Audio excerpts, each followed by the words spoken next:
सुल्तानपुर की बेटी प्रियंका के साथ 4 मुस्लिम लड़कों ने इतना गलत काम किया है जिसको सुनने के बाद आपका दिमाग खराब हो जाएगा।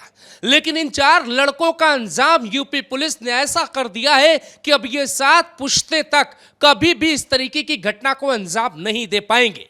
सलमान का दोस्त सरवर का दोस्त शहंशाह और शहंशाह का दोस्त जावेद, ये 4 लड़के यूपी के भीतर एक ऐसी कहानी रच डालते हैं जिसका अंदाजा सुल्तानपुर की पुलिस को भी नहीं था।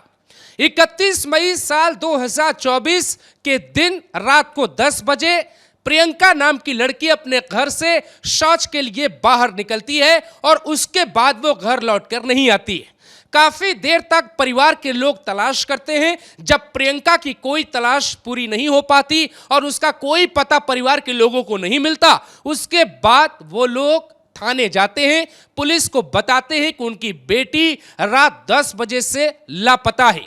लेकिन पुलिस को भी इस बात की भनक नहीं थी कि इस केस में सलमान एक आशिक होगा और आशिक के 3 बिगड़ैल दोस्त होंगे जिनका इलाज यूपी पुलिस को 2 महीने बाद करना होगा। प्रियंका की तलाश की जाती है और उसकी जगह जगह पोस्टर और फोटो लगाए जाते हैं, लेकिन उसके बावजूद प्रियंका नहीं मिलती है। तो प्रियंका के साथ ऐसा क्या हुआ कि करीब 2-3 महीने बाद आपको यह कहानी सुना रहे हैं। और प्रियंका के साथ ऐसा गलत क्या कर दिया गया कि यूपी पुलिस को ऑपरेशन लंगड़ा चलाना पड़ा और 3 लोगों के पैर तोड़ने पड़े। यह कहानी आपको पूरी सुननी पड़ेगी दोस्तों, इसलिए क्योंकि प्रियंका की एक छोटी सी गलती से न सिर्फ उसकी जान गई बल्कि यूपी पुलिस से भी चूक हो गई। प्रियंका ने एक बार गलती की, उसके बाद दूसरी बार गलती उससे हुई और उसका पूरा फायदा उठाते हुए सरवर, जावेद, शहंशाह और आशिक सलमान ने वो काम किया जो नहीं करना चाहिए था। पुलिस को यह पता लगा कि 21 सितंबर यानी कि कुछ दिन पहले ही गोसाईगंज क्षेत्र में एक डेड बॉडी मिली है और उसका कोई अता पता पुलिस नहीं ढूंढ पा रही थी। लेकिन कई रिपोर्ट्स के बाद पुलिस इस परिणाम तक पहुंची कि यह वही लड़की है जो लड़की 31 तारीख को सुल्तानपुर से रात 10 बजे गायब हुई थी। पुलिस परिवार के पास पहुंची, शिनाख्त के लिए परिवार को बुलाया जाता है और उस घर में लेकर जाती है पुलिस जहां पे रखी जाती है डेड बॉडी। वहां पे परिवार के लोग देखते हैं, कपड़े से पहचान जाते हैं कि उनकी बेटी प्रियंका है। अब केस खुलेगा और यह आपको पता लगेगा कि प्रियंका के साथ इतना गलत कैसे हुआ, क्या हुआ। 31 मई को जब प्रियंका अपने घर से निकली थी तो वो दरअसल सलमान पे यकीन करके निकली थी कि सलमान से वो बात करेगी, समझाएगी कि वो शादी नहीं करना चाहती है। लेकिन प्रियंका जब उसके पास गई तो गोसाईगंज के क्षेत्र में बाकायदे सलमान के 3 दोस्तों ने, जिनका नाम शहंशाह, जावेद और सरवर है, उन तीनों ने बाकायदे रहने, खाने, पीने का इंतजाम किया।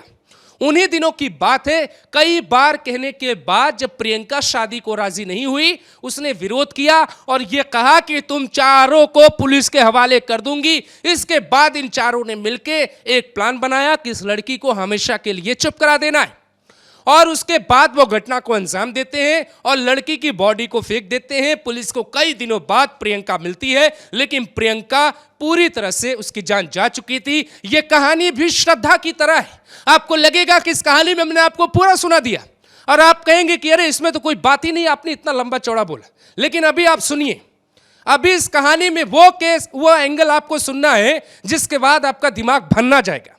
दोस्तों, सलमान के साथ प्रियंका एक बार मुंबई भाग चुकी थी और मुंबई से लौटने के बाद जब प्रियंका अपने घर पहुंची, उसके परिवार के लोगों ने उसको बहुत समझाया। उनको लगा कि शायद अब प्रियंका का जो ब्रेन वॉश किया गया है वो ठीक हो गया। उसने सलमान, जावेद, शहंशाह और सरवर का जो असली चेहरा था वो मुंबई जाने के बाद देख लिया होगा। लेकिन नहीं दोस्तों, प्रियंका फिर उनके झांसे में आ जाती है और प्रियंका वहां पर फिर दोबारा वही कोशिश करती, उनकी बातों का शिकार होके प्रियंका चली जाती। उसके बाद प्रियंका कभी घर लौटी ही नहीं। उसकी जब डेड बॉडी मिली तो पुलिस ने तलाश शुरू की। जिनका नाम है सलमान, शहंशाह, सरवर व जावेद। सलमान को पीड़िता बहुत पहले से जानती थी और उसी के साथ ये मुंबई गई थी। वापस आने पर पुलिस ने इसका स्टेटमेंट रिकॉर्ड किया। फिर स्टेटमेंट रिकॉर्ड करने के पश्चात ये पुनः गायब हो गई और सलमान के साथ थाना गोसाईगंज क्षेत्र में पहुंची, जहां पर अन्य 3 अभियुक्तों ने सलमान की मदद की रुकने में और अन्य संसाधन उपलब्ध कराने में। वहीं पर सलमान से इसका शादी को लेकर के विवाद हुआ और पीड़िता ने दबाव बनाया कि मैं तुम चारों को जेल भिजवा दूंगी।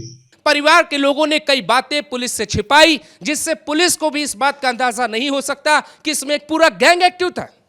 उसके बाद पुलिस ने ऑपरेशन चलाया। इन चारों आरोपियों के पोस्टर लगाए गए, खुफिया तंत्र का इस्तेमाल किया गया और 3 लोगों को एक साथ पकड़ लिया। तारीख थी 1 अक्टूबर की 4 बजे की सुबह। दोस्तों, 1 अक्टूबर को 3 लोगों को पुलिस ने गिरफ्तार करने से पहले ऑपरेशन लंगड़ा चलाया। बाकायदे आप उसकी तस्वीर देख सकते हैं। लंगड़ाते हुए ये वही 3 लोग हैं जिनकी वजह से प्रियंका आज इस दुनिया में नहीं। एक आरोपी को पुलिस ने पहले गिरफ्तार कर लिया, लेकिन सवाल ये उठता है कि यूपी में जिस हिसाब से एक्शन हो रहा है उसके बावजूद इस तरीके की घटना को अंजाम देने वाले लोगों को हिम्मत कहां से आ रही है। इसे सुल्तानपुर में जब डकैती हुई तो मंगेश यादव से लेकर तमाम अरबाज, फुरकान, अंकित, अजय यादव को लेकर अखिलेश यादव ने सवाल उठाए। और इसी सुल्तानपुर में जब प्रियंका नाम की बेटी के साथ ये तस्वीर सामने आई तो ना तो अखिलेश यादव का कोई ट्वीट दिखा, ना ही किसी नेता या कोई पार्टी का कोई नेता परिवार से मिलने गया। यह कह दिया गया कि प्रियंका का अफेयर था और प्रियंका की जान चली गई। जबकि सच बात दोस्तों यह है कि प्रियंका को बाकायदे सलमान ने और सलमान के दोस्तों ने ब्रेन वॉश किया, मुंबई ले जाकर उसे बड़े बड़े सपने दिखाए और उन तमाम बातों के जाल में प्रियंका फंस गई। लेकिन योगी आदित्यनाथ की पुलिस अपने स्टाइल में जवाब देती है, जिसकी तस्वीर आपके सामने। यहां कुल 5 सवाल खड़े होते हैं। सवाल नंबर 1, क्या यूपी में कोई गैंग एक्टिव है जो मिलकर ऐसी मासूम लड़कियों को फंसा रहा है? सवाल नंबर 2, क्या अखिलेश यादव प्रियंका के परिवार से मिलेंगे और प्रियंका के परिवार को भी चेक देंगे? सवाल नंबर 3, क्या अखिलेश यादव यहां भी आरोपियों के डीएनए रिपोर्ट की मांग करेंगे या यह कहेंगे कि ऑपरेशन फर्जी है और एनकाउंटर जो है यूपी पुलिस ने फर्जी कर दिया तालाब के किनारे, नदी के किनारे? सवाल नंबर 4, अगर इसी तरीके से यह स्थिति बढ़ती रही तो फिर कई बेटियों की जान और खतरे में। और सवाल नंबर 5 जिसका जवाब आपको देना है कि ऐसा अगर कोई करेगा, वो चाहे अरबाज हो, चाहे जावेद हो, सलमान हो, सरवर हो या शहंशाह हो, उसका हाल कैसा होगा, ये आप बताइए।